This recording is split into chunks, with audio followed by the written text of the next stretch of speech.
Hi, I'm Dr. Vikram Singirikonda, NSC Certified Research and Technical Analyst. Welcome to Delta Bull Trading Academy.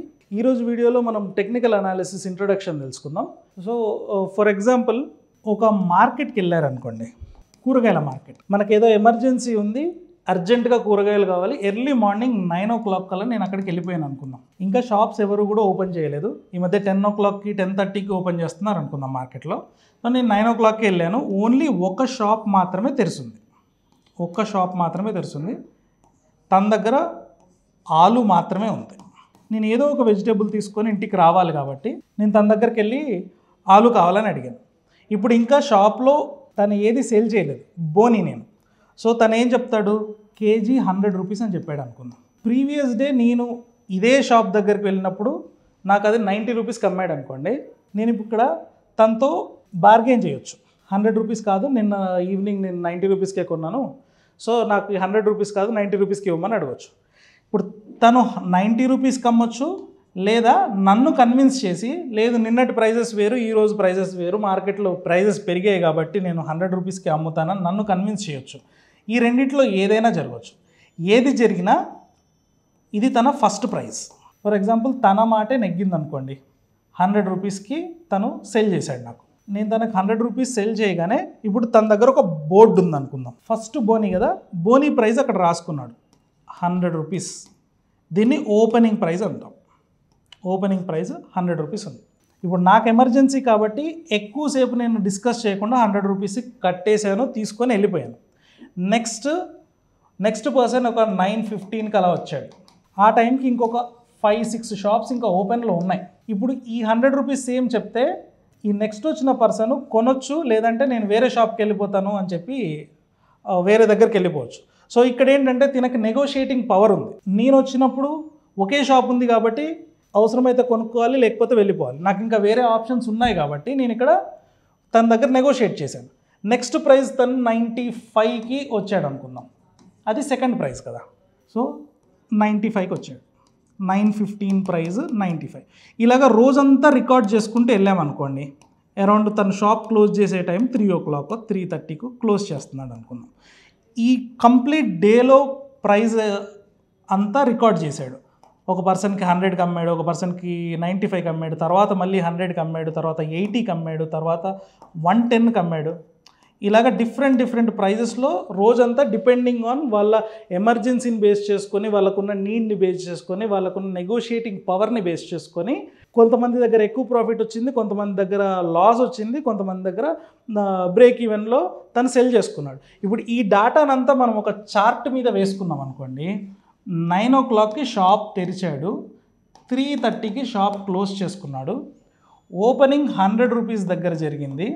తర్వాత ఒక పర్సన్కి 130కి కూడా అమ్మాడు. అదే డేలో ఒక పర్సన్కి 80కి కూడా అమ్మాడు.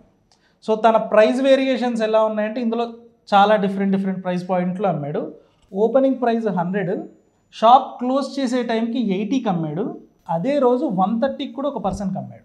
ఇది ఓపెనింగ్, ఇది క్లోజింగ్, ఇది హై. ఇప్పుడు ఇది ఒక రోజుకి చూడడానికి గ్రాఫ్గా బాగానే ఉంది.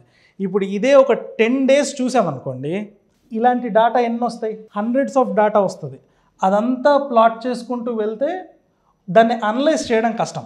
ఇప్పుడు అనలైజ్ ఎందుకు చేయాలి అంటే, ఇప్పుడు ఇది మనం నార్మల్ మార్కెట్ ఎగ్జాంపుల్ తీసుకున్నాం కదా. ఇప్పుడు మీకు బాగా గుర్తుంటే ఆనియన్స్ ఒక టైంలో చాలా పీక్కి వెళ్ళింది ప్రైజెస్. 800-900 రూపీస్కి కొన్న వాళ్ళు కూడా ఉన్నారు. అదే ఆనియన్స్ 30 రూపీస్కి 40 రూపీస్కి అమ్మిన రోజులు కూడా ఉన్నాయి. ఇప్పుడు ఈ రెండు ప్రైజెసే మీకు గుర్తుంటాయి, ఎందుకంటే హయ్యెస్ట్ ప్రైస్ కాబట్టి. ఎప్పుడైనా రిఫరెన్స్గా మాట్లాడుకునేప్పుడు హై ప్రైస్ గురించి మాట్లాడుకుంటాం, లో ప్రైస్ గురించి మాట్లాడుకుంటాం.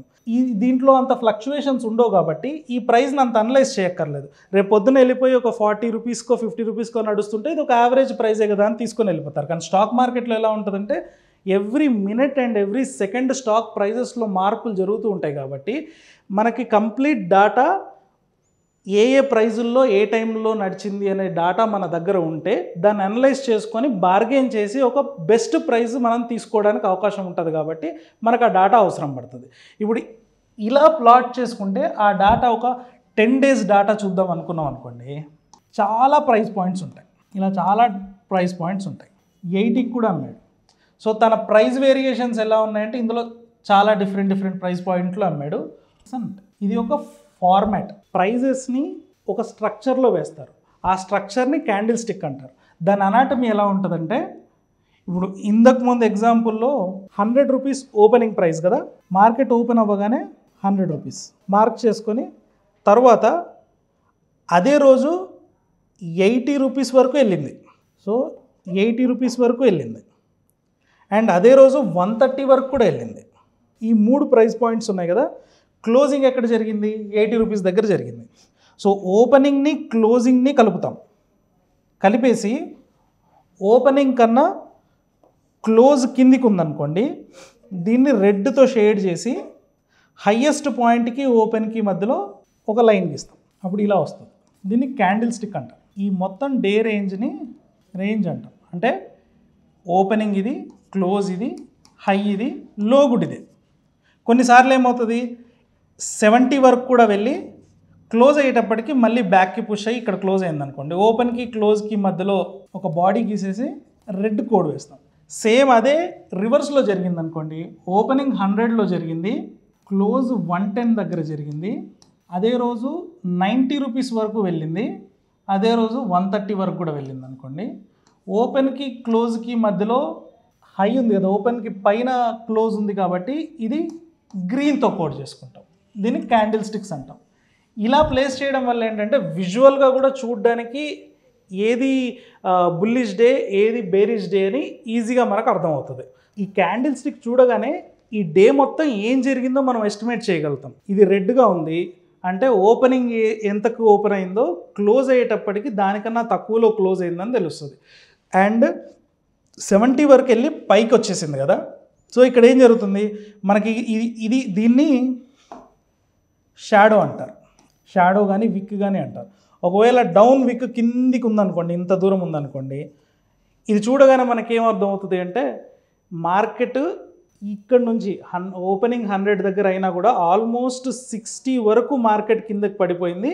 కానీ 60 తర్వాత బయ్యర్స్ అప్పర్ హ్యాండ్ తీసుకొని పైకి లాగేశారు మార్కెట్ని అని తెలుస్తుంది. సో ఇలాగ ఒక క్యాండిల్ స్టిక్ చూడగానే దాని లోపల ఏం జరిగింది అనే సైకాలజీ అర్థమవుతుంది. కాబట్టి వీటిని ఈ క్యాండిల్ స్టిక్ సైకాలజీని బేస్ చేసుకొని కొన్ని ప్యాటర్న్స్ని ఐడెంటిఫై చేయొచ్చు. ఆ ఐడెంటిఫై చేసిన ప్యాటర్న్స్ని బేస్ చేసుకొని మనం ఫ్యూచర్ ట్రేడ్ తీసుకోవడానికి అవకాశం ఉంటుంది. సో నెక్స్ట్ వీడియోస్లో ఏం చేద్దామంటే టెక్నికల్ అనాలిసిస్లో బేసిక్ క్యాండిల్ స్టిక్ ప్యాటర్న్స్ గురించి నేర్చుకుందాం. బేసిక్ క్యాండిల్ స్టిక్ ప్యాటర్న్ నేర్చుకుంటే ఏమవుతుందంటే ఒకసారి ఆ సైకాలజీ ఏంటి అనేది అర్థమవుతుంది. చార్ట్ మీద మీరు క్యాండిల్ స్టిక్ చూసిన వెంటనే అది ఎలాంటి క్యాండిల్ అయినా కూడా ఈ బేసిక్ ఇన్ఫర్మేషన్ తోటి కంపేర్ చేసుకొని నెక్స్ట్ ఏం జరగబోతుంది అనే ఒక ఎస్టిమేషన్కి రావచ్చు. మార్కెట్లో బ్రాడ్గా ఓన్లీ 3 ఫేజెస్ ఆఫ్ మార్కెట్ ఉంటుంది. ఒకటి అక్యుములేషన్ ఫేజ్, ఇంకొకటి కన్సాలిడేషన్ ఫేజ్, ఇంకొకటి డిస్ట్రిబ్యూషన్ ఫేజ్. అక్యుములేషన్ ఫేజ్ ఎప్పుడు డౌన్ ట్రెండ్లో బాటమ్ అవుట్ అయ్యేప్పుడు వస్తుంది. అండ్ కన్సాలిడేషన్ ఫేజ్ ఏంటంటే రన్ ఆఫ్లో మధ్యలో చిన్న కన్సాలిడేషన్స్ జరుగుతూ ఉంటాయి.